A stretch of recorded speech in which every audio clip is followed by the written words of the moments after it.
Hello, and welcome to the Bite-Sized Theology Podcast, Extended Edition, Episode 26.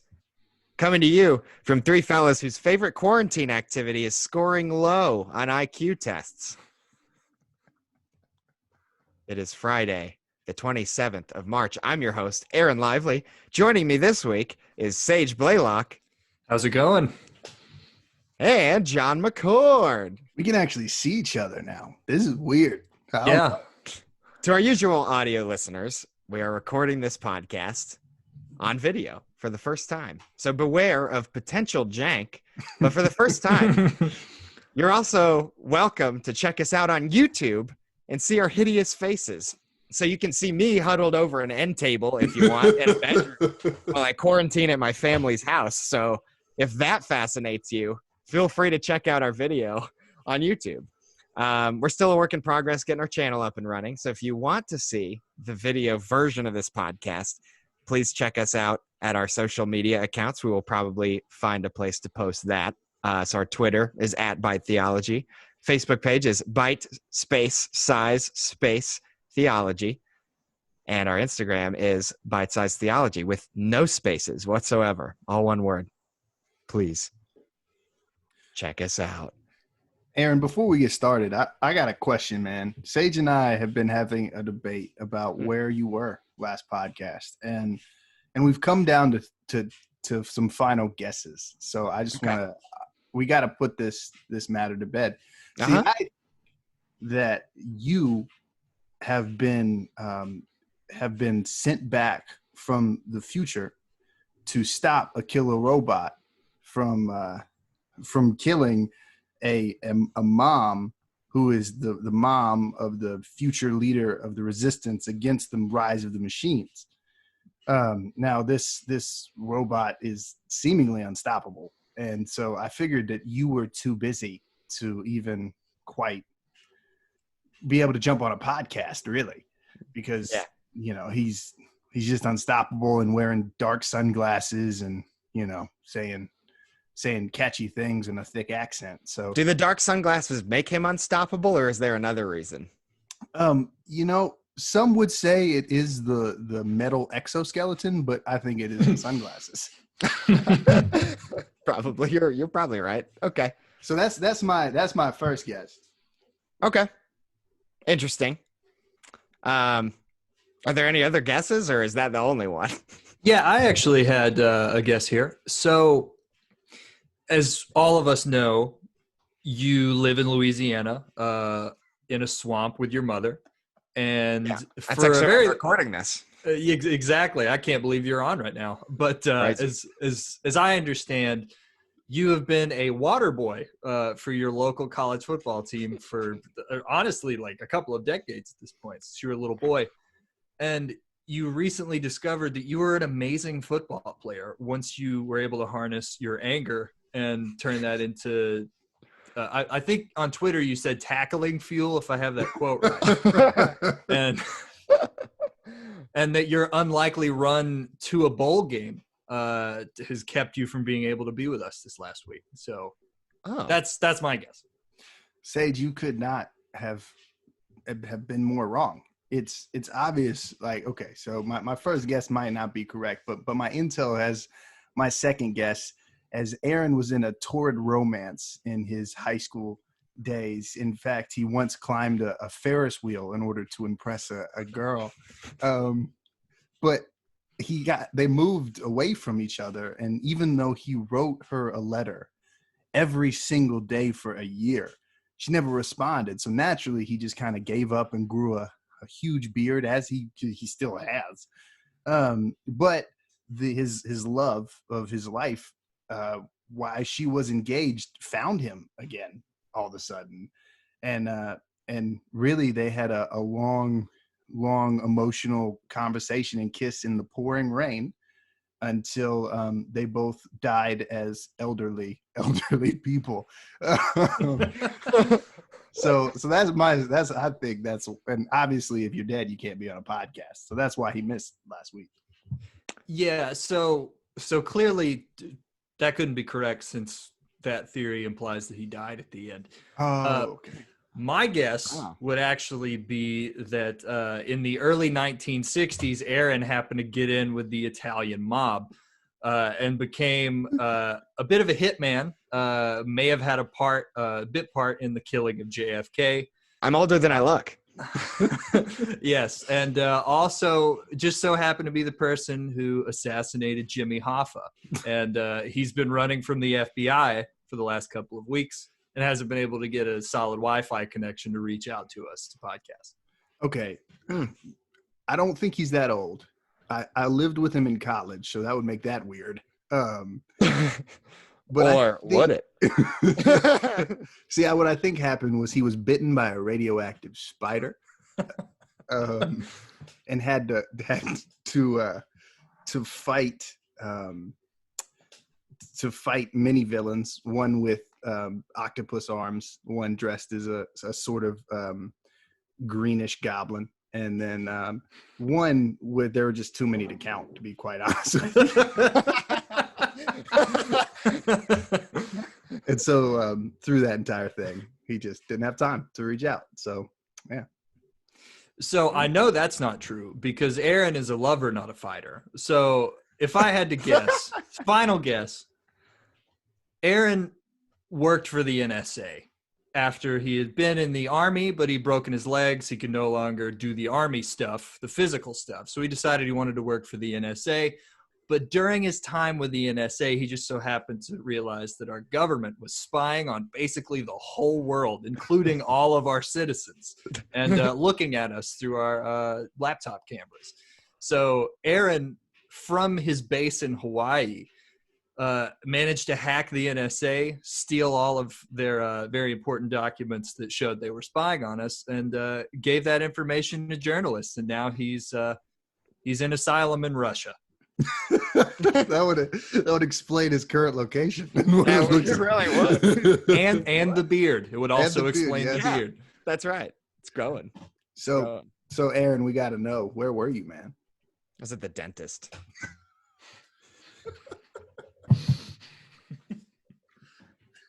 Nothing serious, just a routine cleaning.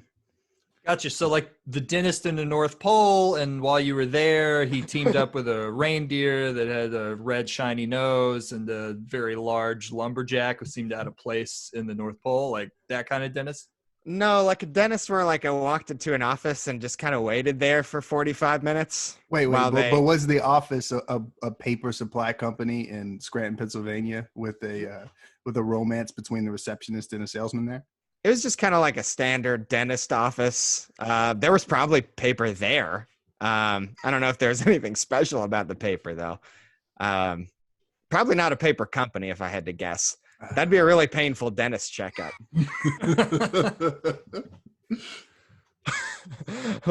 Now that excruciatingly long bit is over.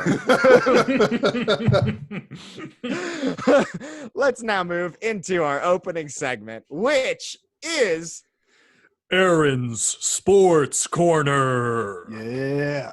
Ow! Thank you. All right. It's time. There's a lot happening in sports, as you all have said, around this time. It's hard to keep up with all the action currently happening. It's ESPN great. Radio has been fire these last couple of weeks. I don't know how you guys are able to follow it all. You guys are freaks. Yeah. All right. Well. All right. So the way this works, audience, is Sage and I are very, very much sports fans. Aaron, not so much. So we ask him 3 questions each and see if he can get our question. If Aaron does not answer the question, then Sage or I will have a shot to answer. At the end, we tally up the points and see who truly knows the most about sports. So I will start off. Aaron, in the NBA, there was a man who shot free throws underhanded. He was actually so good at this that he is, I believe, the top percentage. He's the best percentage free throw shooter in the history of the NBA. But he shot him underhanded. What was this man's name?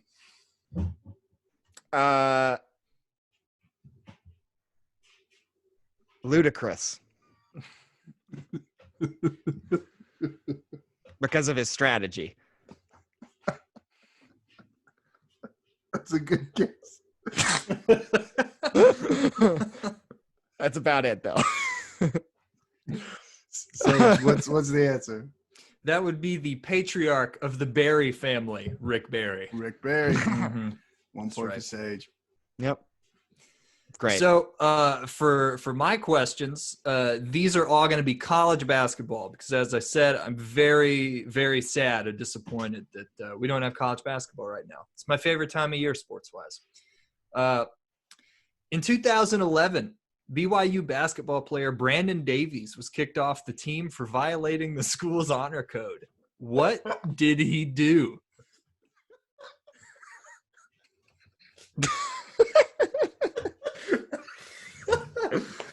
Oh my god! I think John knows, so you better get this one right.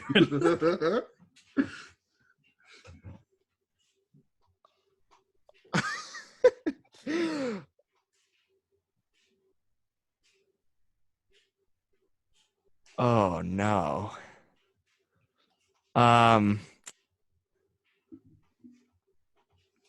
If I say something too extreme, Please do. Please do. Okay. Yeah.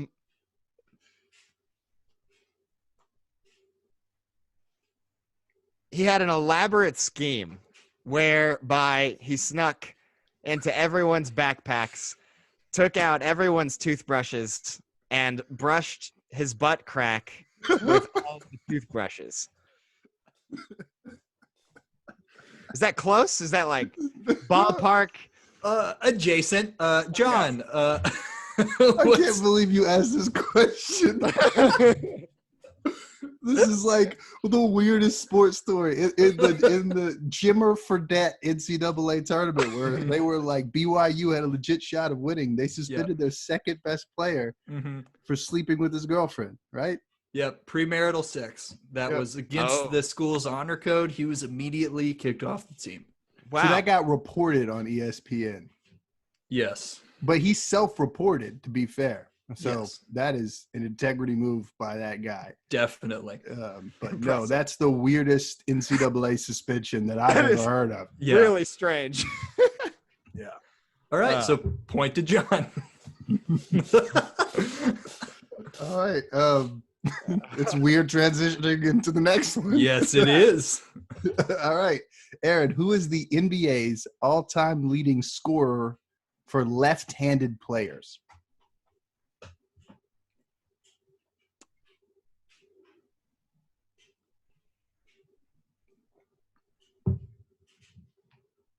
I love how you just like silently look. It's like, am I dead? Only the people who are watching this video could tell if I'm still alive. Thinking through these questions. Yeah, but it doesn't cut to you unless you make a sound. So it's just awkwardly sitting on our faces after we ask the question. Well, I'm not going to get this right. So let's just go Alexander Graham Bell. Ahoy. Ahoy. Ahoy. All right, Sage. This question was specifically to stump you. And you'll know it once you hear it, but I'm just curious if you know it now.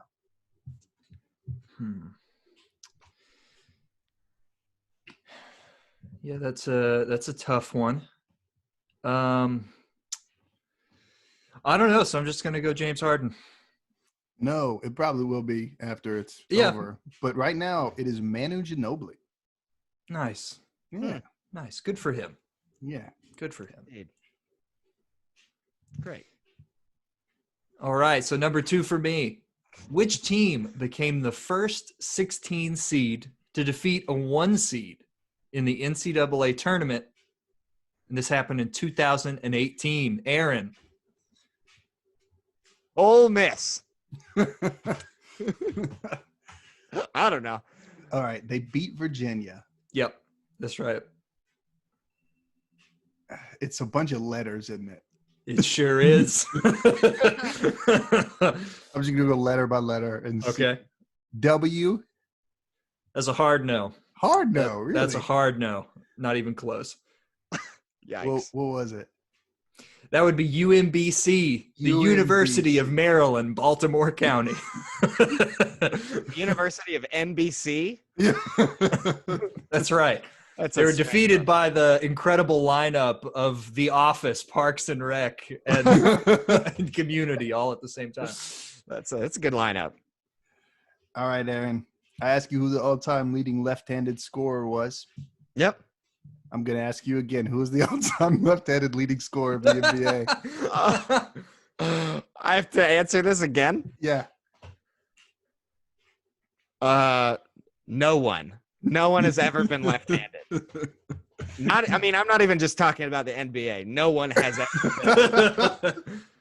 I refuse to believe it. I've never seen it happen. So. All right, Sage, what's the answer? Is it Manu Ginobili? It is Manu Ginobili. All right. All right. I was close. Mm-hmm. Yeah. Okay. Final question. Aaron, name one SEC basketball coach. This could be men's or women's. John, if it comes to you, you have to name 4. Aaron, name one SEC basketball coach. Men's or women's. I don't know if I could do that. I'm going to just guess some names here. Here we go. Okay. Herb. Blair.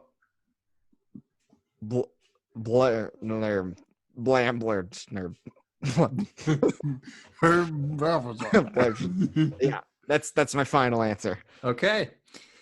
So, John, what are your guesses?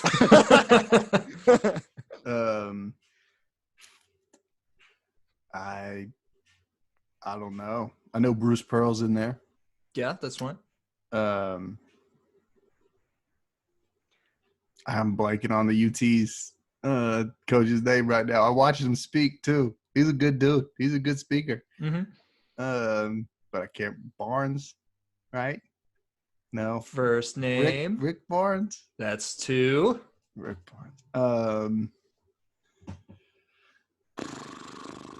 That's all I got. I'll go Herb Barber. Okay. All right. John Calipari would have also been an option. That's right. Yeah, from Kentucky. And Mike White from Florida. Great name. Tremendous name that is. But yeah, so let's count up the score. So what are we at? Oh, I don't know. I wouldn't keep it score. Okay.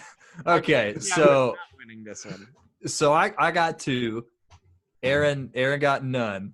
Yes. John, I got 2, I thought, didn't I? I think you just got 1 because you didn't get UMBC and you didn't get right. 4 coaches. So that's it looks right. like that's why you wanted to keep score.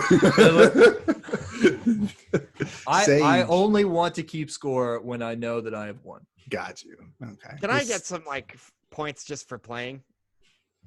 Could I just maybe get +5 maybe? And yeah, I second that. Aaron wins. It's majority rule. Yeah, that's a big win, Aaron. That's a big win. John's argument won me over, so I agree. Smashed it from the jaws of defeat. All right. Well, that was fantastic. And once again, clearly, I know nothing about sports. You're welcome. Yes. All right. So we are now going to move into our main topic.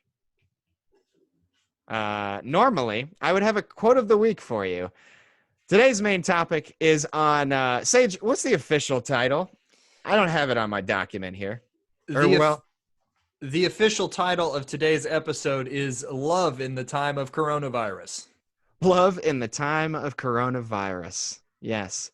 So how do you love God and love your neighbor when all of this insanity is going on, basically?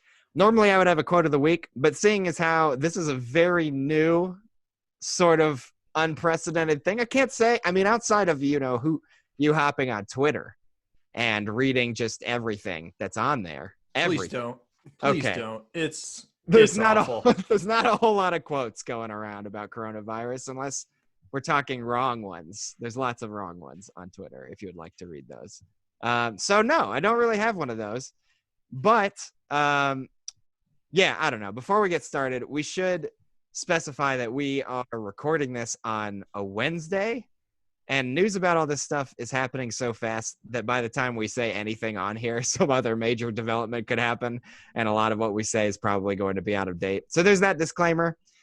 But, you know, you've got like states who have already issued stay-at-home orders. You know, bars and restaurants are closed up for at least a few weeks. Things have pretty much slowed to a crawl everywhere, except for grocery stores where people are buying up toilet paper for some reason. Do you understand that at all? What's the deal with people buying up toilet paper? I think people just do it to be jerks. That's probably it. They're going to go TP a lot of houses. They need entertainment. Yeah, this is tremendous cover for all those belligerent youths out there who are about to go roll people's cars and homes. It's incredible. It's really ridiculous. This next generation is just getting out of hand. There's gonna be like a old-fashioned detective in like a trench coat holding like a pad, like, at a rolling, being like, "Well, it's not traceable." Yeah, it looks like whoever did this is on a roll. Oh. And on that note, switching back. It's hard to transition out of a pun like that. That's a good one. Just keep it rolling. Oh, that was the same pun. It was just same applied pun. situation. So I don't know. I mean, even if you're not infected with coronavirus right now, coronavirus has been affecting your life. And loving God and loving your neighbor right now probably looks a little different from your usual. So this episode's going to be like, I mean, usually we talk about sort of the more theological and the more conceptual and how do we apply that to our lives. We're going to be more practical and down to earth with this one. It's just going to be talking about some ways you can kind of be living out the great commandment, loving God, loving your neighbor in a situation like this. So I don't know. I want to start by actually asking you all how the outbreak's been changing stuff in your own life. Like, what's your work situation like now? What's your family life like now? Like, how are you dealing with all of that? And what's changed and what's been challenging? Yeah, I've started working from home, which has been, interesting for sure. And I mean, my wife is working from home too, so we just kind of been chilling, working, and I don't think I've put on real pants in like 3 days. But in church, that's been kind of the weirdest change. We obviously haven't been meeting on Sunday, so everything's moved to online, and we're trying to do like online devotionals and stuff like that. But actually, Sunday was weird because I was in there while we were filming the whole thing, and so there's like 7 people in the church building, right? It's a pretty big church building, like 7 people in there. And while we're doing the service and broadcasting it on Facebook, and it was just kind of crazy because I've had a really negative view of this whole thing of like, I wish we were still meeting. Why aren't we still meeting? Right. But the Spirit, like the Holy Spirit was so like evident in that room, even though like 7 people in a room just trying to broadcast stuff online. Like, it was just this reminder of how God is still there. Like, even if we can't actually meet like we want, that God is still in control. And that was really humbling for me because I'm pretty sure I'm right almost all the time. And God was just like, hey man, you're not. Yeah. How about you, Sage? So I am also working from home. This is week 2 of working at home. It's weird. I'm used to being in an office with a bunch of people and, having a pretty good sort of rapport with the people I'm around. But I mean, it's like same thing with John. Jamie's in school, so they're doing all their schooling online. So they're at home too. So Jamie's here. So, we're here together all the time, and it's been great. You really forget how nice it is to just be around the person you love most. more. Like there's a 9-hour chunk out of the day that I normally wouldn't see her at all, where I can if I want to, or she has a minute, she can come up to the office, or I can walk downstairs to see her for a second. So that's been really great. We got to see a lot of our cats too. That's nice. They really need me. They're a wreck without me. So this has been really healthy and good for them. So yeah, I mean, we've done a good job, I think, of getting out every couple of days to just go walk, just to be outside at least for a short amount of time. Obviously avoiding big crowds or being too close to other people, things like that. Social distancing, it's important, folks. You should do that. If you're not doing it already, you should think about it. Keep 6 feet between you and everyone else except your closest loved ones, who are definitely already infected if they're living in the same home as you. Basically live life like a middle school dance, right? Exactly. That's exactly. Leave so much room for the Holy Spirit that it's so absurd. Much room. Absolutely absurd. I don't know. I think like it should be obvious, like listening to us sort of talk about this, that we're probably far from the most affected by all of this. I know family and friends who either had something that looked like coronavirus or might have had it. I know that there are some family and friends I've talked to who actually have like their jobs have shut down and they can't bring in anything, anything to pay rent or pay bills for the next month or so. So I don't know. For me, it was like I was already working remotely, so that part really hasn't changed too much. For me, I love social interaction, so this has been pretty actually tough for me in the evenings. And I think it got to the extent where it's like, if I'm going to be cooped up anywhere, it's not going to be in my apartment on my own. So I packed up and went to hang out with family, and that's why I'm huddled over an end table right now recording this. Yeah, I don't know. For me, it's weird because I always crammed. It's like work was never necessarily where I got my social interaction from ever since I started working remotely. But yeah, I don't know. So work wasn't really isn't really where I have been getting that, but I've been trying to like cram my evenings with stuff to do and like meeting people in the city. Like my whole thing in moving back was like, I want to meet people in the city. I want to get plugged in. I want to go to stuff. And it's hard to not be able to do that anymore. But again, I also have to like kind of try and understand this. Like there are people who are actually out there hurting as a result of this. And it can't be understated how hard it actually is to be kind of cooped up and to not go outside and to not hang out with people or to have social interaction, stuff like that. I think that there's like some serious stuff as far as, your mental and spiritual health and things like that. It's important to still like get time, like Sage, get time walking outside and like, basically trying to be present in the space that you're in, as opposed to trying to just like fill your schedule with stuff, which is totally what I default to. Is it's like I if I'm like just hanging out with family and stuff, like we're watching TV or like we're watching a movie or like I'm playing a video game or something like that, right? And not really thinking through things a whole lot. But I think one of the things that I want to get better at is actually like using this time a little bit intentionally, because you can actually rest in the fact that life has slowed down a little bit. To an extent, it hasn't slowed down for everybody, but if that's you, I think that it's important to make the most of that, however you can. And, that's not necessarily like you have to be doing things or accomplishing things, but I don't know, it's a good chance to just kind of take stock of everything, if that makes sense. Yeah, it does. It's been an interesting time to slow down and to watch kind of us as a society slow down. It also is just the fear is kind of crazy too. Like my wife said, like you wake up and you think everything's just a normal day, and then you go about doing what you normally do, and everybody's scared, Mm-hmm. And so that's the thing where we're so good at compartmentalizing, and I'm good at compartmentalizing, but like when it's something like this, you need to face it every now and then, and just kind of sit and be like, oh yeah, this isn't like this isn't good at all. But Yeah. To not live out of a spirit of fear, but to not try to make yourself busy so you never think about it. Mm-hmm. Yeah. Definitely. So I don't know. I mean, I think like John, you presented some interesting challenges that the church has faced a little bit.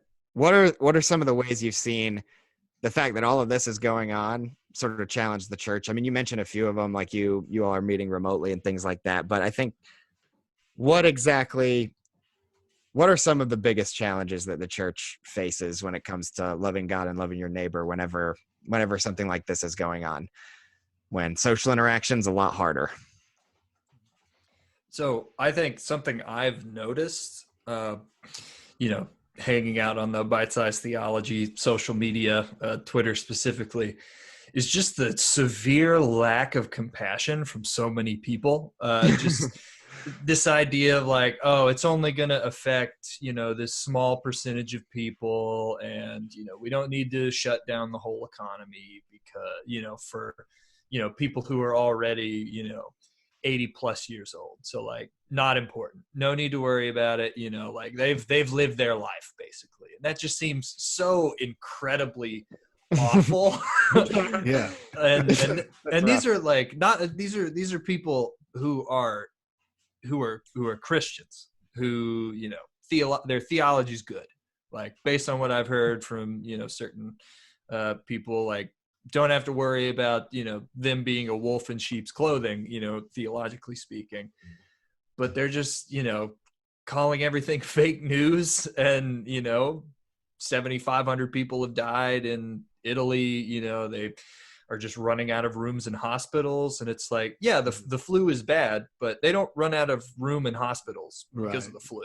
Like we're so thoroughly unprepared as a country in a number of different ways, but just it's been really, really disheartening to see how people in the church have reacted to people around them. And it's basically like, this doesn't affect me directly, then I don't care, which seems incredible and very unloving to, the millions of people in our country who are above 80 or have these, medical issues that make them, very high risk in these situations and, very much victim blaming. And, you can say that you have such and such respiratory problem and that's because that's a number of bad choices that a person's made. But it just seems like you're totally missing the fact that people are also born with these issues. People also grow up in environments where it's almost unavoidable to end up with these issues based on what's happening around them. So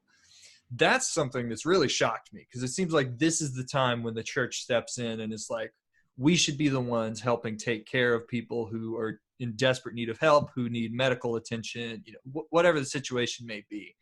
And it's been a lot of people in the church that I've seen who have been downright awful to so many people who are in pain and hurting right now.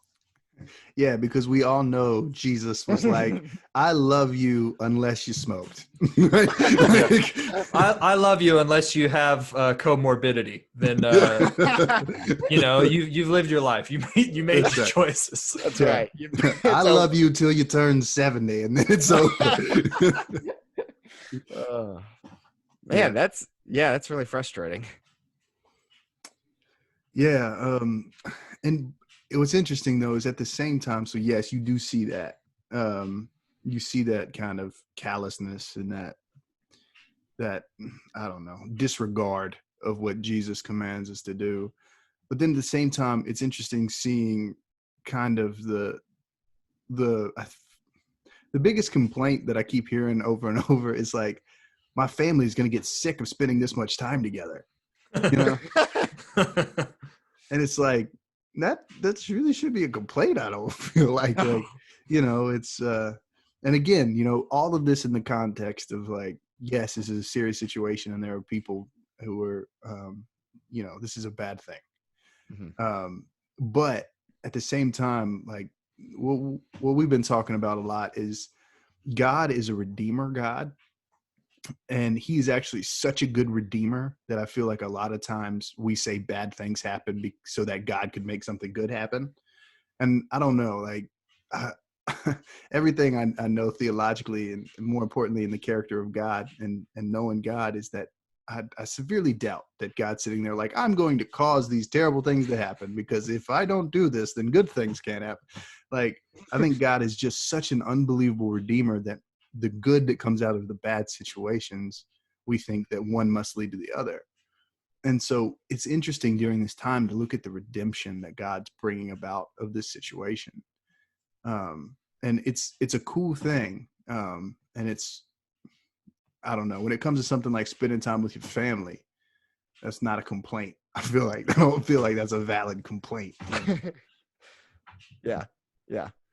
I think it's easy for us to say this without kids running around, to be fair. That's a fair point. That's a very fair point. However, yeah, I don't know. It's far from the worst situation in the entire world. But yeah, I don't know. Like, sorry, go ahead. From these situations, you are going to have a lot of littler churches that aren't going to really know what to do.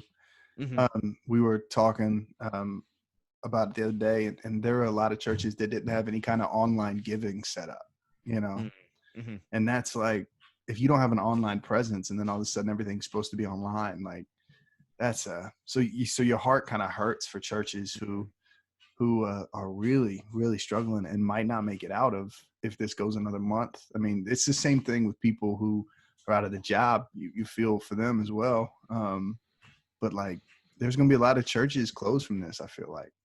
Yeah. That's really possible.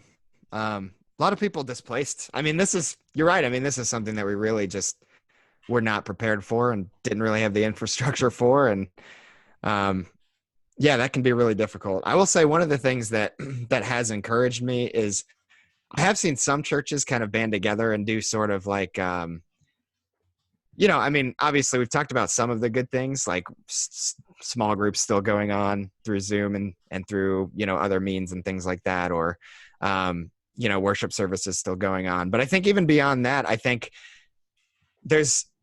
I've seen some engagement with the community. I wish I was seeing it more.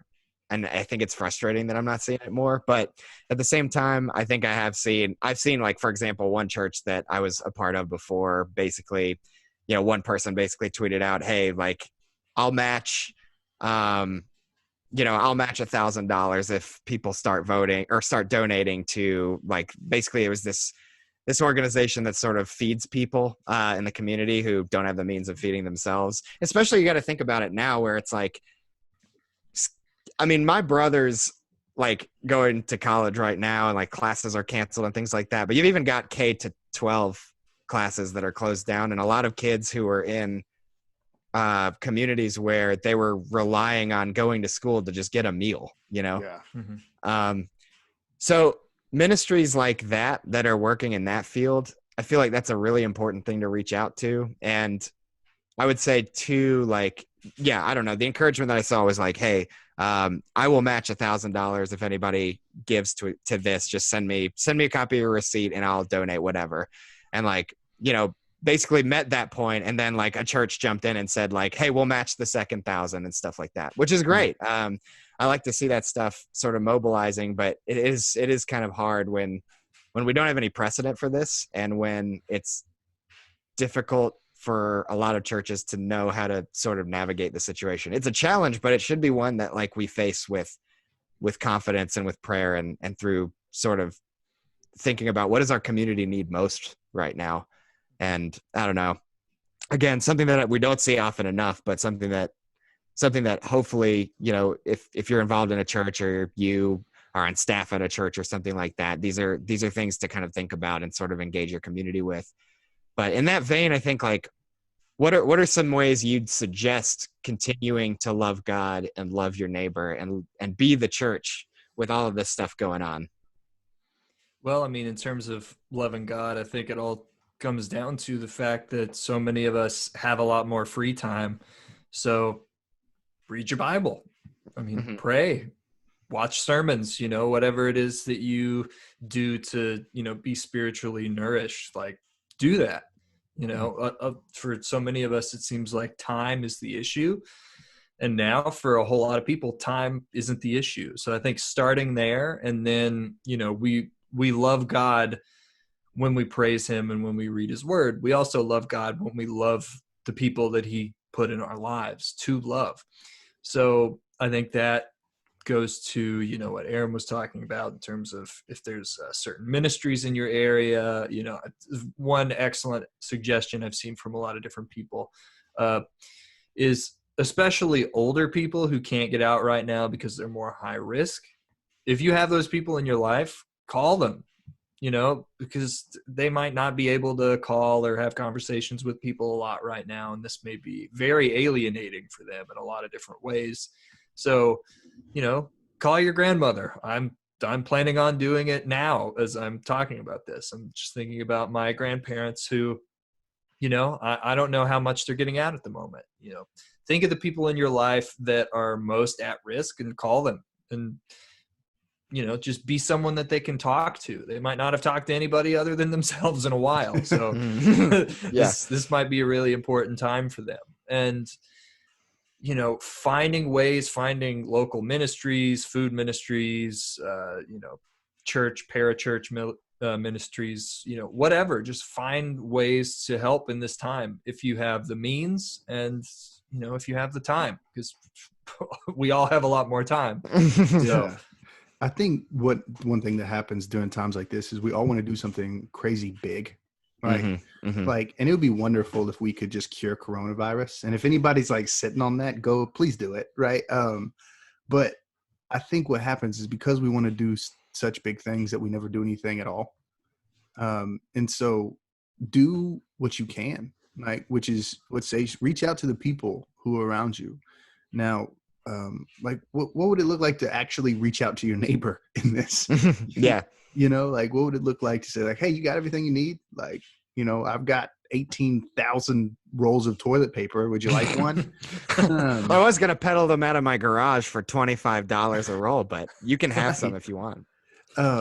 And you better be careful though, because the United States government has made that like an official crime. So they will actually go after you. Absolutely. So, as they should. But just so you know, if you're hoarding Germex or toilet paper, just be aware.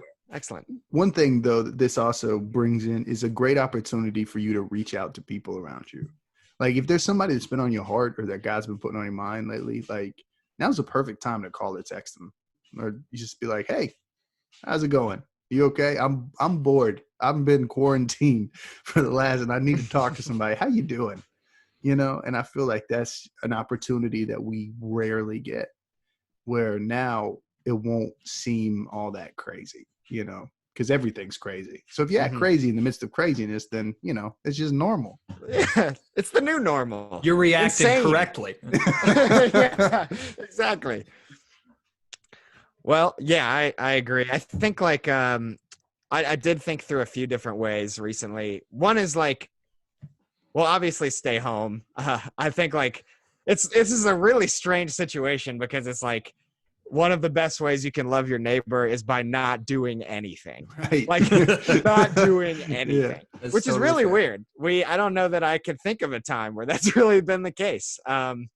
But that's kind of the start, right? Because I think there was some story going around where basically they had mapped in South Korea where like with the outbreak there, they had basically mapped, I think it was around 75% of the outbreak that basically like expanded through South Korea and everything.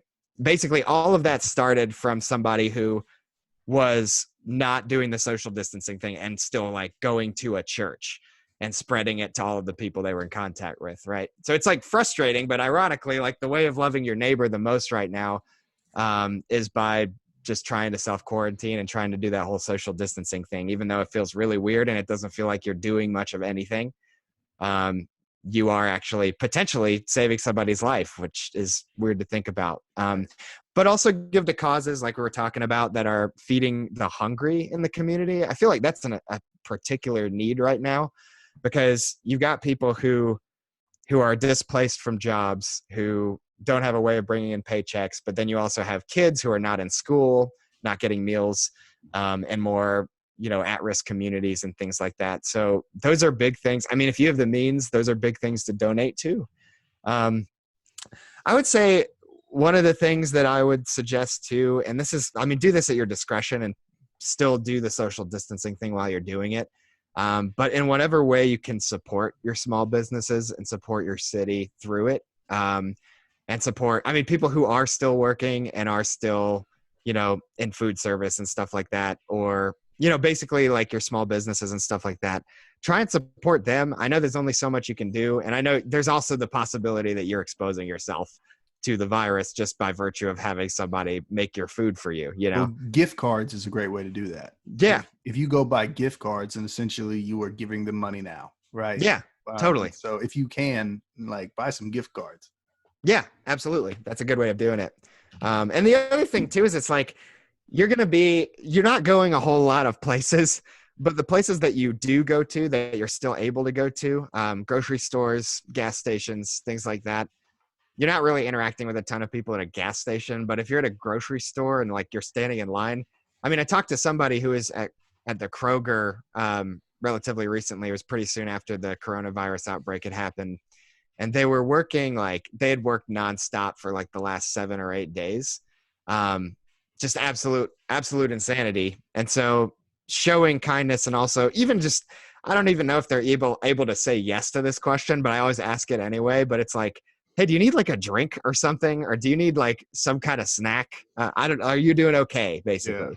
And sort of like treating those folks with an extra sense of humanity. Because I think a lot of our tendency is to just, okay, well, they're here to kind of help me check out my groceries and then I'll move on, but they're working really hard and trying to keep shelves stocked and trying to do their best and still having to go to work, so showing an extra layer of compassion to that group is a big thing too. And on top of that, there's a lot of misinformation going around, and just make sure that you're not playing a part in spreading that.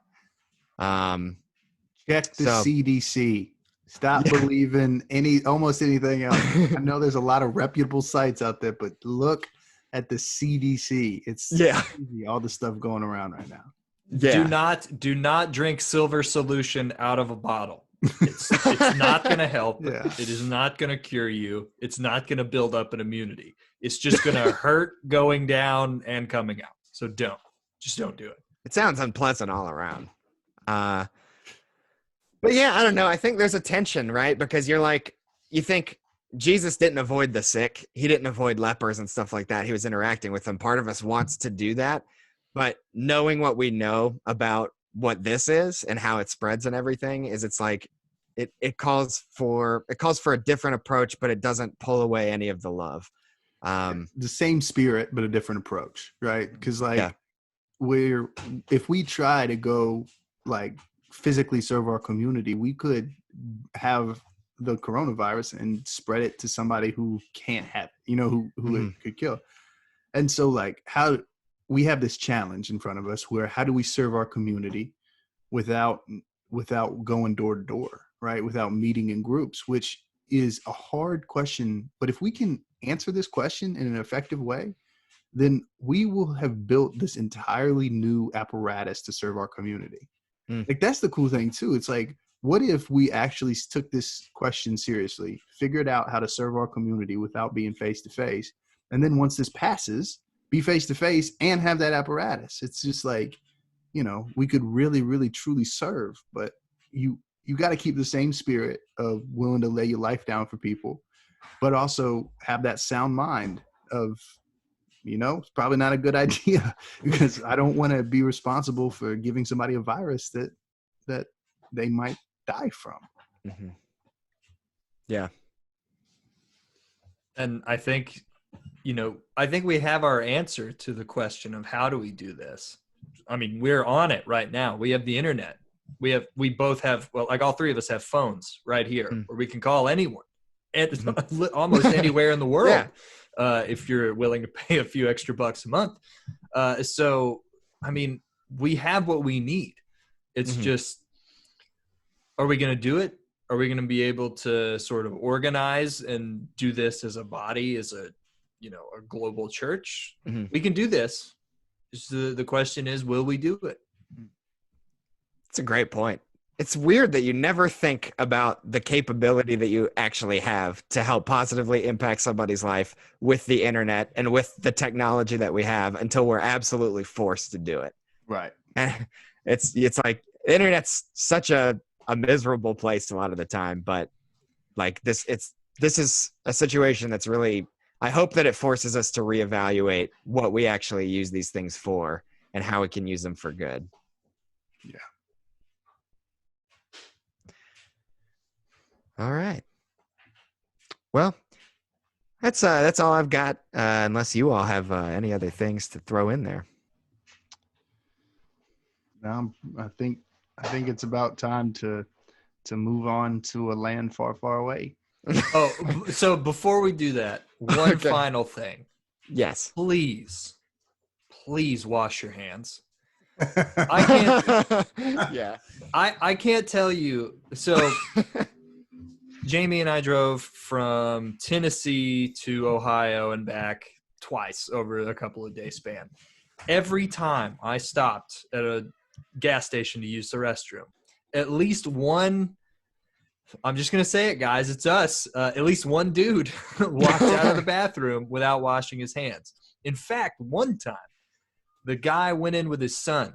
The guy didn't wash his hands. The little boy was looking up at his dad, acting like, "Dad, do I need to wash my hands?" And his dad just waved him off and said, "No, let's go." And he is teaching a new generation of human beings how not to handle this kind of situation. So please wash your hands and tell your kids to wash their hands too, because your hands are disgusting and your kids' hands are even more disgusting. So please wash your hands. That's a great last thing to throw in. I'm sorry you had to see that. I saw it a lot. Like a lot. Oh. Like too many times. Oh, okay. I'd also just like to point out that my view, and this is pointless for everybody but me, my view is I'm currently watching my wife like get ready for worship band practice, where she's just taking like bigger and bigger instruments out the door and walking back in trying to not make a sound. She like walked out with like a ukulele, then a guitar, and then a full keyboard. Oh man, just quiet as mobilizing. anything. That's a talented, thoughtful woman. Right, I'm not hearing anything at I all. know, That's it's really impressive. Yeah. Well, thank you all for the discussion and all that. Let's go ahead and move into email land. But before we move into email land, I'm going to go ahead and talk a little bit about patreon.com/bitesizetheology. Now, do either of you guys know what patreon.com/bitesizetheology is? No, Aaron, could you explain it to us? It Well, sounds Sage. really cool. I'm glad you asked. That was a voice crack. Not my best presentation. Well, let me tell you, patreon.com/bitesizetheology is where those of you who are listening to this can go. If you like what we do, if you believe in our mission and want to support us, we spend a lot of time putting these podcasts together, writing blogs, doing editing, and so on. And if you want to help us keep doing all of that, you can support us by going to patreon.com/bitesizetheology and subscribing to us at the $1 level and just throwing us $1 a month. And that $1 a month might not seem like a lot, but it helps us keep doing what we're doing. And, it shows us that you prayerfully and want to see this continue and want to support us. So thank you. Thank you for that. And please check us out on patreon.com/bitesizetheology. We'd appreciate it. Yeah, and let's say 200 people out there give us $100 a month, or excuse me, $1 a month. We'll get to the $100 later. But if 200 people, if you'll sow a $1 seed, it'll grow into a $10 million tree. Yeah. So if 200 people were to give us, $1 a month, we're looking at what? $400-$500 a month. That's incredible. Imagine the kind of stuff we can do. We could do, maybe we see about this YouTube thing. Maybe we see how this works. Obviously, we're videoing right now, but it opens up a lot of different opportunities for us and potential projects that we've been talking about that, we think you all might enjoy. So please consider it. Also, just in case there's anybody out there that doesn't understand sarcasm, we are not telling you to sow a $1 faith seed. That is absolutely antithetical to the gospel and not against anything Jesus Christ ever teaches. And so if you believe that, please stop. Okay. Sorry. Correct. Yes. Thank you, John. We needed the clarification. Yes. I don't know if people just jump in and start listening to episode 26, but I imagine there's probably a few people who have. So thanks. And please, I hope you listen to whatever else we're doing. I'm sorry. All right. And now this will not be alienating at all. Let's move on to email land and go into our patented introduction. Somewhere on an island west of the archipelago, several emails have gathered together to form a nation unto their own, and it was called Email Land. You've now entered Email Land. Let's look at what the email civilians of Email Land are up to today. I have 3 emails this week. 3? All right. 3 emails. Count them. 1, 2, 3. 1. Why is baseball popular? It's a boring sport. This one is from Cody. So why is baseball popular? I think the answer is pretty clear. So there, in the past, people like the idea of sports, but also like to talk at sporting events more. And baseball has more downtime than uptime. I don't know what the opposite of downtime would be, but basically there's a lot more time of just standing around and eating hot dogs in baseball than there is with virtually any other sport, except a hot dog eating contest, because that's just eating hot dogs. So it's for a more sociable generation, whereas now we grew up with Sports Center. We grew up with, ESPN Top 10. So I just get to watch LeBron James and Kawhi Leonard dunk. So why would I want to watch a 275-pound man with no abs throw a baseball at a very, very, like a 5'5" guy? I don't care about that. I want to see superhumans fly. Why would I watch this? So it's just not for our generation. It's for older people. I'm just going to say it. Baseball is a sport for older people. There. I don't know. Like every time I want to say criticism about baseball, like all the baseball players that I've ever met are pretty cool dudes. And so I don't know. I don't like your sport. Fan of the collection though. Yeah, I don't know. Sage, what you were saying really reaches into my soul and plucks it out and just, gives it a little kiss, a gentle kiss on the soul. Whoa. Because I love not paying attention to sports. I love it. It's my favorite thing on earth. So I will gladly pay for baseball tickets.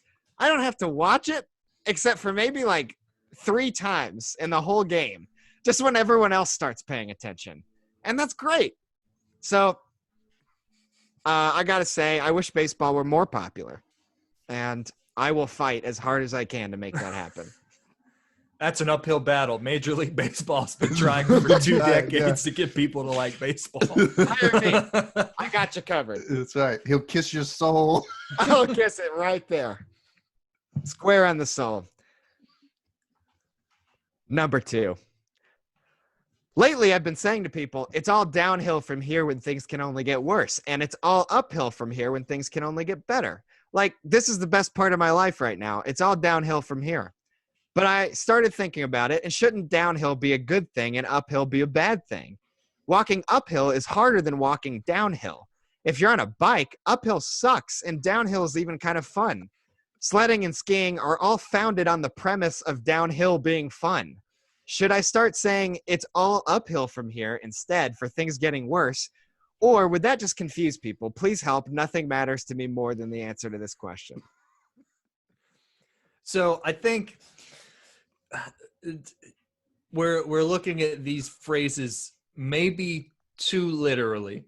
So obviously going downhill is more fun than going uphill, but it's not so much when we're talking about it's all downhill from here. We're not talking about a literal hill.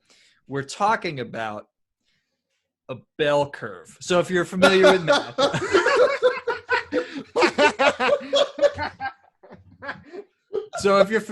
math, you've probably seen a bell curve. It starts low and then gets high in the middle and then slopes back down again. So that's basically like, the human life. So, somewhere in the middle there, you're at your peak, your physical peak. Whereas as a baby, you can't do very much because you're basically just made out of wet noodles, for the first 3 years of your life. And then as you get older, you're, sort of less and less mobile. So it's basically like a bell curve. So once you get up to the top, you're, I don't know, I guess that's somewhere in the 30s and 40s. Some might argue that that's actually the, downhill. But, you start sloping down towards, being older and older, getting into older age, being an elderly person. And, in terms of the lifespan of a human being, technically downhill. I don't know. Like, I agree with the saying as it is because I'm scared of heights and I don't like going downhill on anything. I don't like any situation where I can look and where I'm looking at is less than where I currently am. So I like uphill because at least I'm not going to fall upwards. And if I do, then gravity doesn't exist and everything is stupid and I might be Superman. So, worst case scenario, I fall uphill and I'm Superman. That's the worst case scenario? Yeah, exactly. Life's pretty good when you're walking uphill. All right, that's not too bad. Okay. I don't really have an opinion on this. I just say it's all downhill from here anyway. I might be wrong. I'm just content with being wrong if that's the case, whatever. People are forgiving. They'll understand. Email number 3. If you had to throw down in a fight against any kind of animal and win, what would it be? The only catch is that the animal would be transformed into your size. So we did record this at one point, but lost it. So now we're bringing it on back. This question right here. Huh. That pretty much takes out any insect because if it gets transformed into your size, the insect then becomes terrifying. And I guess, was it animal? So that doesn't even count. Huh. What's a pansy big animal? Because then it would come down to your size. Gorillas. That was a joke. In case you couldn't tell. I don't know. I'm gonna go sloth. That's a good one. It does have very large claws, but I think I've got it in the speed department. I feel like I've got a good shot there. I can get a few shots in before I get disemboweled with some giant sloth claws. Yeah, that's fair. Oh, a giraffe. A giraffe would make perfect sense. It'd be all neck. Because it's all neck. You could just punch it in the neck. That's all you got to do. Punch at it, and it'll bring it down. It's like, I don't know. It's like if you ever play a video game, it's like the flashing weak point on a boss or whatever. You just start hammering that, and then eventually the whole thing just goes down. I'd win that fight. I would fight a giraffe. I'm going to go with fish. You just wait. All right, that's pretty good. Pretty good. I can't argue with any of that. All right. That's been Email Land. If you are listening to this podcast and you, for some reason, want to write into this podcast, well, let me tell you how you can manage that. Please feel free to write in your questions at bitesizetheology.com/contact. That is bitesizetheology.com/contact. And we'll read your very own questions on the Email Land segment. Clearly, none of these had to do with anything theological, but they could be something theological. They could be something personal. Could have nothing to do with any of that. Doesn't matter. We just want to hear from you. So please write in. All right. You're giving some serious bedroom eyes right now. You look like you're gonna kiss Sage's soul. It's all towards our listeners. Okay, gotcha. That's maybe okay. That's awesome. How does that make you feel, Sage? I don't know. This all feels very problematic potentially. Okay. All right. Well, too bad we're on video. Video editing just got a lot harder. All right. Thank you all for listening. You can follow us at Bite Theology. You can check us out at Facebook at Bite Size Theology. You can also check us out on Instagram, all one word, Bite Size Theology. And check out our Patreon. It's new. Our YouTube channel is now up, so check that out. And this video is on it. You may already be on there, so thank you if you are. I hope you have a good rest of your week. We'll pass that last word on over to John. All right. Yeah. This is a weird time. It's kind of a scary time. It's a time where we all kind of don't want to do anything and want to do everything at the same time, I feel like. But just know that our God is a redeemer God who can make amazing things come out of bad situations. So just look for the redemption. In the day-to-day life, look for the good and the bad. And what you'll see is that God is constantly working in the smallest of things, and the smallest of things add up to the big things. So just pay attention in this time and really know that God is still in control and he's got us, and just try to serve those around you. Now is a time better than almost any that the church can actually be the church. So let's try to be the church and live out Jesus's commands so that we can be a light in a dark time. Thank you, John. All right. Thank you all for listening out there. Stay safe and hope you have a good rest of your week.